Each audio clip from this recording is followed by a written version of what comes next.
అఖిల అంటే కోటి బ్రహ్మాండ నాయక అని అంటారు. ఇప్పుడు ఈ మధ్య నేను వింటున్న ఈ యొక్క మంత్రాలు ఏవైతే ఉన్నాయో ఇవన్నీ యాక్చువల్గా విష్ణుమూర్తికి సంబంధితమైనటువంటి మంత్రాలు. ఇది ప్రతి ఒక్కరికి కామన్ తెలిసినటువంటి మంత్రాలు. కానీ ఈ యొక్క మంత్రాలను కూడా వచ్చేటప్పుడు సాయిబాబాకి ఆపాదిస్తున్నారు. దాని తర్వాత సాయిబాబా సత్యనారాయణ వ్రతం, సాయిబాబా సత్యనారాయణ వ్రతం చేస్తున్నారు, సాయిబాబా అష్టోత్తరం, ఇవన్నీ మంత్రాలు. ఇప్పుడు సాయిబాబా సనాతన ధర్మంలో లేనటువంటి ఆయనతో నా జీవితం నేను బాగున్నాను. నాకు అట్లాగే నా పుట్టుక నుంచి కూడా ఏ హిందువు కూడా ఒక దేవుడిని పూజ చేయరండి. చక్కగా రాముల వారిని పెట్టుకుంటాం, విష్ణుమూర్తిని పెట్టుకుంటాం, శివుణ్ణి పెట్టుకుంటాం. పెట్టుకున్నప్పుడు ఆ మంత్రాలు ఇప్పుడు కాలాయన మహా అని ఒక మంత్రం సార్, ఆల్మోస్ట్ అందరి అష్టోత్తరాల్లో ఉంటుంది. ఏమిటి దాని అర్థం? కాలాన్ని దాటిన వాడు అని. సాయిబాబా కాలాన్ని దాటిన వాడు అనేటువంటి ప్రత్యక్ష సాక్ష్యాలు బోల్డ్ ఉన్నాయి. ఆయన మహాసమాధి చెంది 3 రోజులు అయిన తర్వాత ఈ సృష్టిలో జీసస్ విషయం చెప్తారు, అది ఎవరికి తెలియదు. యాక్చువల్గా ఒకసారి కనిపించిపోయారని చెప్తారు, కానీ దీనికి ప్రూఫ్ ఉంది sir. England doctors, American doctors వచ్చి వెరిఫై చేసి బాబా దేహంలో ప్రాణం లేదని నిరూపించిన తర్వాత 72 గంటల సమాధి తర్వాత బాబా లేచి మళ్ళీ 30 సంవత్సరాలు అన్నారు. ఇంతకన్నా ఏం కావాలి సార్ చూసేవాడికి? ద్వేషం కక్కేవాడికి మనం ఏం చెప్పలేం, కానీ తెలియకపోతే తెలుసుకోవాలన్నవాడికి ఎవరు చెప్పొచ్చు. సరే, ఇది వాదన కాదు సార్. బాబా గారు ఎలా మరణించారు? అంతేగాని ఊరికి అరిస్తే మనం ఏం చెప్తామండి? చెప్పండి. బాబా గారు ఎలా మరణించారు తెలుసా మీకు? ఈ got typhoid, viral fever, malaria లాంటి ఒక ఇది వచ్చింది యాక్చువల్గా. దాని తర్వాత ఆయన విజయదశమి రోజు ముందు రోజు నుంచి ఆయన భక్తులను చూడటం మానేశారు. తర్వాత జీవ సమాధి అనేది అవ్వటం జరిగింది అన్నమాట. అంటే అతను కూడా మానవ మాతృడే. ఆయన ఇప్పుడు కూడా ఇంకోటి ఏంటంటే ఇక్కడ ఒకటి, ఆయన ఎప్పుడు దేవుడుగా తనని తాను ఎప్పుడు ఆపాదించుకోలేదు. వీళ్ళు వారిని ఆపాదించారు, అంతేగాని తను ఎప్పుడు తనని దేవుడిగా ఎప్పుడు చెప్పుకోలేదు. ఇంకోటి ఏంటంటే వైరల్ ఫీవర్ వచ్చిన తర్వాత ఆయన చనిపోవడం జరిగింది.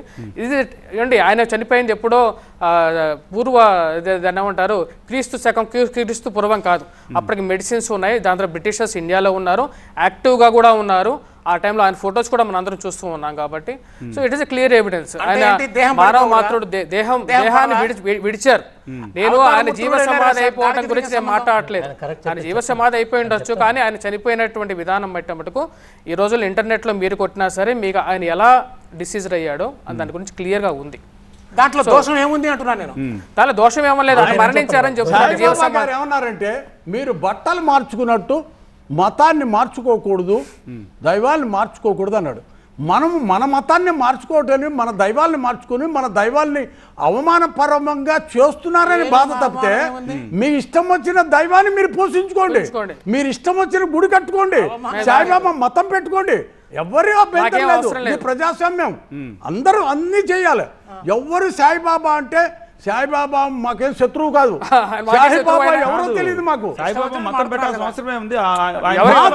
మా మతానికి సంబంధించిన దేవాలయాలలో మా శివుడి పక్కన పార్వతి పక్కన అవి పెట్టడం సభ్యత కాదు. అంటే ఏ కాంపౌండ్ లోనూ కూడా పెట్టకూడదు. ఆది శంకరాచార్యులు పరమ గురువు, జగద్గురువు, ఆయన విగ్రహాలు పెడుతున్నారా? వశిష్ఠుడు, విశ్వామిత్రుడు, వీళ్ళందరినీ పెడుతున్నారా? ఇది ఎవరైతే దేవాలయాలు ఉన్నాయో కడుతున్నారో వాళ్ళకి పరిజ్ఞానం ఇట్లా ఉంది కాబట్టి అట్లా ఉంది. వాళ్ళకి కనీసమైన పరిజ్ఞానం లేదు. హిందూ ధర్మం గురించి పరిజ్ఞానం ఉంటే బ్రహ్మ విగ్రహాలే ఎక్కడ ఉండవు, వ్యాసుడు లేడు అంటే గురు పరంపరలో ఉండేటువంటి వారు ఎవరి ఇష్టం ఉన్నది వాళ్ళు పెట్టుకోవచ్చు అన్నారు. మాకు అభ్యంతరం, మేము మొదటి నుంచి కూడా అదే చెప్తున్నా నేను. మీరు సాయిబాబాను మేము దేవుడు కాదని మేము అనట్లేదు, సాయిబాబాను పూజించొద్దని మేము అనట్లేదు, సాయిబాబాను మీరు కొలువద్దని అనట్లేదు, మీ ఇండ్లలో పెట్టుకోవద్దు అనట్లేదు. పెద్ద పెద్ద బ్రహ్మాండమైనటువంటి మందిరాలు నిర్మాణం చేసుకొని మాకు అభ్యంతరం. మా అభ్యంతరం ఒకే ఒకటి, హిందూ దేవాలయాల్లో సాయిబాబాను విగ్రహ స్థాపన కానీ మా ఆవరణలో కానీ ఉండదు. రక్షాధారులు కూడా ఇదే చెప్తోంది, సాయికి మాకు ఎటువంటి ఆబ్లిగేషన్స్ లేవు, కాకపోతే ఈ టెంపుల్లో ఉంచొద్దు అంటున్నారు.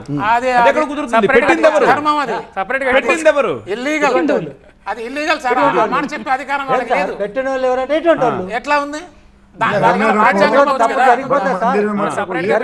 సరి చేసుకోమా. బ్రిటిషర్స్ 200 సంవత్సరాలు మనం పరిపాలన చేసిండ్రు, 90 సంవత్సరాలు స్వతంత్ర పోరాటం మనం చేసి బలిదానాలు అయినాం. 200 పరిపాలన చేసిన తర్వాత మళ్ళీ 90 సంవత్సరాలు మనం ఎందుకు స్వాతంత్ర సమరం చేయాల్సి వచ్చింది? జరిగిన పోయిన తప్పని సరిదిద్దుకోవటం జరుగుతుంది అంతే.